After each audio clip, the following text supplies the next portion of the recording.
Israel और Hamas के बीच चल रहे संघर्ष में एक बात जो बार बार पूछी जा रही है वो ये है कि क्या ये संघर्ष तमाम इस्लामिक देशों को एकजुट कर पाएगा।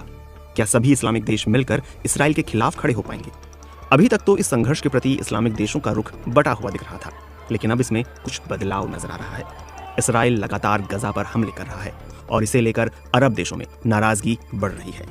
कतर से लेकर सऊदी अरब और ईरान तक ने कहा है कि इसराइल को हिंसा तुरंत रोकनी चाहिए। कतर के शासक शेख तमीम बिन हमद अल थानी ने कहा है, बस बहुत हुआ। इसराइल को कुछ भी करने के लिए हरी झंडी नहीं दी जा सकती। लोगों की हत्या करने का लाइसेंस नहीं दिया जा सकता।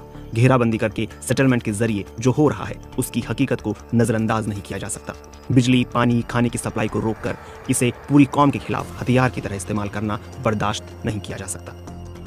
वहीं सऊदी अरब ने कहा है कि फलस्तीनी लोग इसराइल की वॉर मशीन के साथ साथ उसके प्रतिबंधों के शिकार हैं। सऊदी अरब के विदेश मंत्री प्रिंस फैसल बिन फरहान ने कहा है कि हमें तुरंत सीज फायर करना होगा। हमें दोबारा शांति कायम करने की प्रक्रिया शुरू करनी होगी।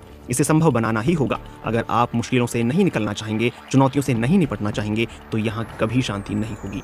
सऊदी के विदेश मंत्री प्रिंस फैसल ब्राजील में आयोजित संयुक्त राष्ट्र सुरक्षा परिषद की एक उच्च स्तरीय बैठक में मौजूद थे। इस बैठक में गजा के हालात पर चर्चा हो रही थी। प्रिंस फैसल ने इस बैठक में कहा कि गजा पट्टी में खतरनाक घटनाएं हो रही हैं, हजारों लोगों की मौत हो चुकी है। हम एक दर्दनाक परिस्थिति में ये बैठक कर रहे हैं। उन्होंने इस बीच ही संकेत भी दिया कि गजा के हालात पर इस्लामिक देश एकजुट हो सकते हैं। प्रिंस फैसल ने कहा कि सऊदी अरब अपने दोस्त और भाईचारे वाले देशों के साथ मिलकर इस हिंसा को रोकने की हर संभव कोशिश कर रहा है।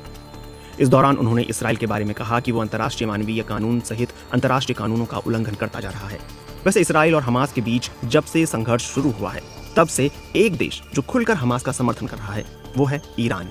ईरान लगातार मुस्लिम देशों की एकता की वकालत भी कर रहा है और कह रहा है कि इसराइल जो गजा में कर रहा है उसके खिलाफ जवाब देने के लिए मुस्लिम देशों के बीच एकता नहीं है। ईरान के राष्ट्रपति इब्राहिम रईसी ने कहा है कि मुस्लिम देशों के बीच बेहतर तालमेल से फलस्तीनी इलाके पर हो रही इसराइल की बमबारी रोकी जा सकती थी। ईरान की सरकारी समाचार एजेंसी इरना के मुताबिक इब्राहिम रईसी ने कहा, मुस्लिम देश अगर एकजुट हो जाते तो यहूदियों के उत्पीड़न, आक्रामकता और उसके पश्चिमी समर्थकों की ज्यादतियों को रोका जा सकता था। हमें आपस में सहयोग को मजबूत करने की जरूरत है ताकि बाहरी देश हमारे क्षेत्रों के मामले में हस्तक्षेप न करें।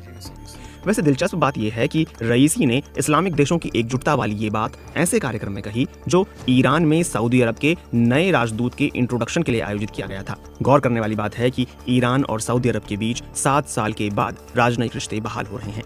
ऐसे में ये कहना गलत नहीं होगा कि धीरे धीरे ही सही, लेकिन इसराइल हमास संघर्ष तमाम इस्लामिक देशों को शायद एकजुट करने में कामयाब हो जाए।